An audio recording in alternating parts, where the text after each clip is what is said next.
tes parents étaient des sportifs? Pas du tout. Ah, pas du tout. Pas du tout.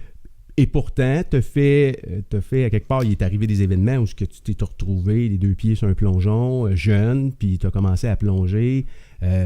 Avant ça, j'ai nagé. Bon, il y a de l'eau là-dedans. Oui, c'était le seul sport qui coûtait rien. On venait d'une famille de 9 enfants. On vivait dans un 4,5. C'était pas facile. Dans un quartier très pauvre. Mon père avait fait la guerre. Écoute, moi, je suis vieux. Mon père était pas mal plus vieux. Ma mère, elle m'a eu très vieux. T'es né en quelle année? 1962. OK. Fait que quand tu dis que ton père a fait la guerre, on parle de quoi, là? On parle de la deuxième? La deuxième. OK. Fait qu'il est revenu, comme tous ceux qui sont venus de la guerre alcoolique. Ça a brisé la famille. Moi, à 11 ans, mon père quittait la maison. J'ai été élevé, entre parenthèses, par mes frères et mes sœurs. Mon frère pourrait être mon père aujourd'hui, puis il se l'est. Vous êtes combien d'enfants à la maison? Là, j'ai manqué ce bout-là. Ben, combien vous êtes? À l'époque, Oui. On est 9 enfants. 9 enfants. C'est une grosse famille solide, là. Ouais. 9 enfants. J'ai 4 frères et 4 sœurs. Très unis. On se contacte, on se parle, très proches. Il y a toujours des réunions de famille qui en provoquent. Fait que c'est correct. Tout ça pour dire qu'aujourd'hui, ces valeurs familiales-là se retrouvent. Dans tes entreprises, à quelque part? Oui, ça se retrouve là. Moi, le seul sport que je pouvais faire à l'époque qui coûtait pas cher parce que ça coûtait un maillot, on va dire, c'est nager. Et j'aimais ça. Et vous étiez à Montréal? Près d'une piscine? Moi, je nageais à YMCA sur l'avenue du Parc, dans le quartier où il y avait des Juifs, des Italiens, des Grecs. On jouait au hockey contre toutes ces langues-là. Puis, je te fais une anecdote là, de mon lien avec le sport. Là. Quand j'étais jeune, ça, c'est juste un petit clin d'œil. Quand j'étais jeune, j'ai connu la tempête du siècle. Cette tempête du siècle-là, pour moi, c'est un souvenir de sport écœurant. C'est-à-dire qu'on a décidé... On est en quelle année? C'est quelle année, cette tempête du siècle? Il est tombé combien? En 71. En mars 71, tombé, écoute... En mars? C'était en mars? Oui, puis il avait tombé plus de neige que le dessus de la porte. Tu ouvrais ta porte là, chez toi, là, puis il y avait de la neige, là. Il fallait que tu pelles. Wow. C'était fou. Il y avait tellement de neige que les autos ne roulaient plus. Ils étaient ensevelis. Fait que t'avais quel âge? T'avais 10 ans? T'avais 12 ans? Oui, c'est ça. Puis là, on a décidé de se creuser une patinoire. On était 6 gars. Attends un peu, de vous creuser une patinoire. À pelle. Okay. On s'est creusé une patinoire dans la rue. Okay. Et on a fait une patinoire. Mais là, la souffleuse s'en vient d'un bord, la souffleuse s'en vient de l'autre. Puis ils viennent nous défaire notre patinoire, nous autres petits gars. Là. Puis là, vos bandes, c'était les bandes de neige. C'était les bandes de neige. Puis là, dans ce temps-là, ils livraient du lait avec des paniers en métal. On s'est creusé des trous là, partout, là, en avant puis en arrière, tout ça, autour de notre patinoire. Puis on s'est dit non, les souffleuses ne passeront pas ici, c'est pas vrai. Là. Écoute, on a magané des souffleuses jusqu'à temps que la ville se tente puis ils le fassent à appel. On a pu jouer 3 jours de plus. Et ça, c'était mon idée. J'étais tellement fier. J'ai dit, ah oui, on va se mettre des mines, on va empêcher qu'ils... Mon histoire d'entrepreneur commençait là. Il a fallu que je m'arrête puis que je réfléchisse puis je dis comment je peux faire pour les empêcher. Puis parmi tes amis, là, parce que je pense qu'il y a un bout d'inné dans l'entrepreneuriat, entreprendre de trouver ta passion, je pense que c'est pas inné. Il faut que tu sais, je veux dire, tout le monde peut faire ça, là, mais entreprendre en business, là, avoir un sens d'entrepreneuriat, je pense que c'est comme un peu, je pense que tu as un ADN dans toi, là. Comment tu t'étais-tu différent de tes amis?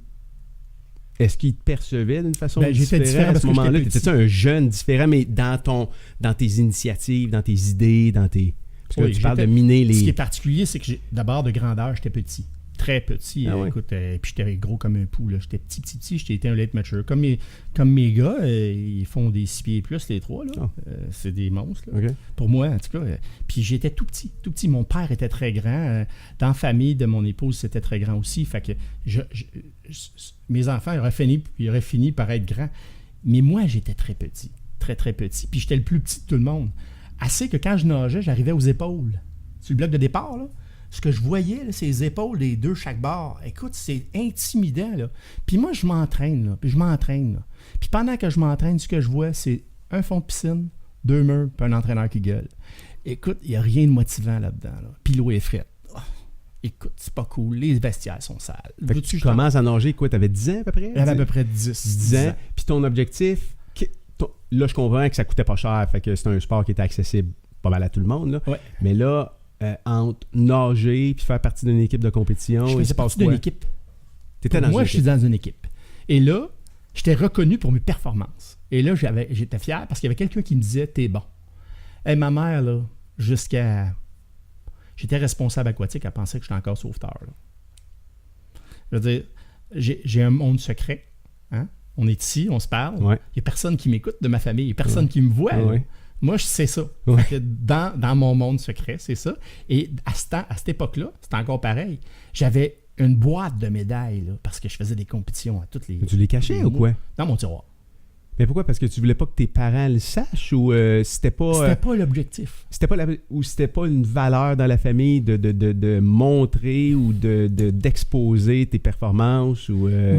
Que j'ai à expliquer. Je sais pas quel feeling que j'avais, mais je voulais pas avoir à expliquer ça. Mais tes parents t'encourageaient. Ils savaient que tu faisais de la compétition. Oui, ils m'encourageaient, mais attention, hein, t'arrives en retard pour souper, mon gars, tu vas passer en dessous de la table. Moi, à 10h, je rentrais pas. Ma mère a dit, tu vas rester dehors. Et c'est arrivé. Elle a fermé la porte. Et à 4h du matin, je dormais sur le perron, elle a ouvert la porte et elle a dit « Rentre dans la maison, je t'ai dit 10h. Demain, demain tu sors pas, puis si tu recommences, tu vas rester là toute la nuit. » Tu as recopié la même affaire, je pense, avec tes enfants. Hein? Oui. Tu me racontais... Oui. Tu me racontais... En tout cas, j'étais encore pareil, parce qu'il y a une situation de discipline. Ouais. Au niveau de l'entreprise, j'exige rarement des buts précis. Puis souvent, je dirais... des exigences bien arrêtées. Je pense que je vais fixer des buts, mais dire on vire à gauche, là, puis quand je le fais, ça a besoin de virer vite. Parce que là, moi, je vais me choquer. Ça n'arrive pas souvent, je pense que je me choque une fois par année. Mais quand je me choque, c'est un tremblement de terre. Je m'entends parler tellement longtemps que c'est... Puis c'est un peu pareil, là. Tu sais, cette discipline-là que j'ai eue, qui est ma mère qui était très, très, très, très... la reine du haut foyer et très solide. Là. Ton père n'était pas vraiment présent dans l'éducation, c'est ça? Écoute, Ou non? Mon père, c'était un gros toutou. Okay. Il était tellement fin, mais c'était ça, là. C'était pas... Il n'y avait rien de méchant dans mon père. C'était ta mère à la maison qui Ben oui. Puis c'était ma mère. Mais je pense que tout le voisinage avait peur de ma mère. Ça en avait 9. Il faut aussi comprendre là, que c'était assez tough. Puis on n'avait pas tous les moyens au monde. Puis elle trouvait le moyen quand même on partait en famille, faire des activités à la hauteur des moyens qu'on avait. Mais tu as été quand même encouragé à faire du sport. Tu as été supporté à quelque part là-dedans dans tes parents. Je veux dire... Il n'y a pas personne qui t'a interdit d'aller nager. Non. Tu étais sur un équipe. Puis, est-ce que tu étais dans une... Là, on fait la distinction club-équipe. Là, c'est pas la même chose. Pour moi, là, c'est que je me retrouvais avec des gens qui avaient les mêmes passions que moi, les mêmes goûts que moi, puis apprendre. Puis moi, j'apprenais. Puis j'étais bon nageur. Là, j'étais vraiment bon. Mais puis, je m'entraînais sérieusement beaucoup. Malheureusement, je veux dire... T'étais petit. C'est ça. Le monde a les épaules à la hauteur de ta tête. C'est quoi? À un moment donné, le bras était 2 pieds plus loin, là, dans brasser. Comme désavantagé en partant. Là. Puis là, le coach m'a carrément dit, ben écoute, tu penses pas, tu seras pas capable de faire plus qu'en bas de la minute, tu sais. Non, parce que là, toi, tu voulais battre ton temps, là. Je faisais 100 crawls en bas de la minute, c'est vite, là. Wow. Puis je nageais, là. Mais tu pourras pas battre ton temps, là. Fait que si tu veux battre ton temps, je veux dire, il faut que tu grandisses, là. Maintenant, il y a une limite, là. Puis il me le disait parce que je me décourageais. Je dis, Colin, ça marche pas. Je fais tout ce qu'il faut pour, tu sais. Tu vas plonger. Je suis sur le bord de la piscine, puis je vois tout le monde plonger, puis ça a l'air tellement le fun, tu sais. Écoute, j'ai appris à plonger dans un temps record.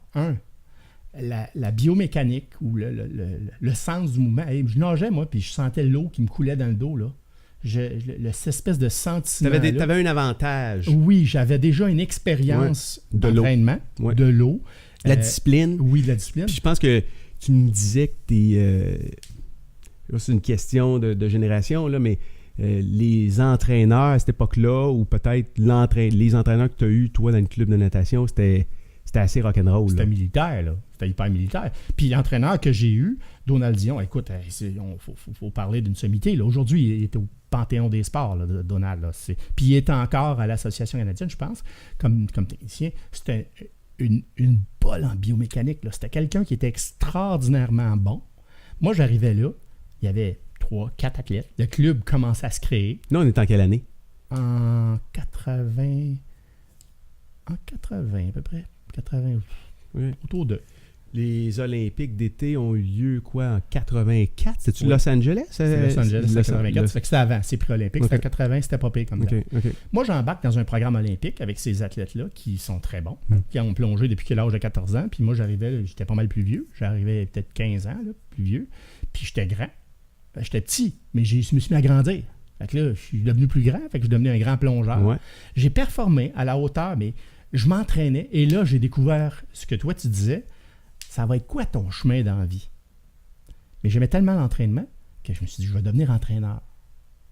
Et je plongeais dans le but de devenir entraîneur. Dans ma tête, là, j'écoutais. C'était pas les Olympiques. Non, mais tu as fait de la compétition de plongeon. J'ai fait de la compétition au niveau national, mais je n'ai pas fait les Olympiques. As-tu côtoyé des athlètes qui sont allés loin en plongeon à ce moment-là? Parce que je me suis impliqué par la suite comme bénévole, je me suis impliqué comme entraîneur. J'ai croisé Annie Pelletier. Mais en Alexandre. tant que plongeur, y avait-tu autour de toi des gens qui étaient vraiment à un autre niveau complètement, de qui tu pouvais t'inspirer, de qui tu pouvais apprendre? Sylvie Bernier plongeait dans le club avec nous autres. Je veux dire, il y avait des athlètes qui étaient là, qui étaient éventuellement des futurs Olympiens, c'était sûr. Mais moi, je plongeais à un endroit où j'avais le meilleur entraîneur au monde. 24 heures sur 24, on avait accès à la piscine. Nos entraînements, on avait des entraînements à sec. Écoute, j'ai évalué à un moment donné, là, je plongeais 36 heures semaine. C'est une job à temps plein. Wow. Tu dis entraînement à sec, il y a le gym, il y a les poids, c'est de tout il y a des fosses. On avait accès au centre de gymnastique en dessous qui était écœurant. Puis, tu sais, les installations, on s'entend, au centre Claude Robillard, c'était vraiment écœurant dans ce temps-là. Hit it! That's what I'm talking about. Wait! Okay, now, from the beginning.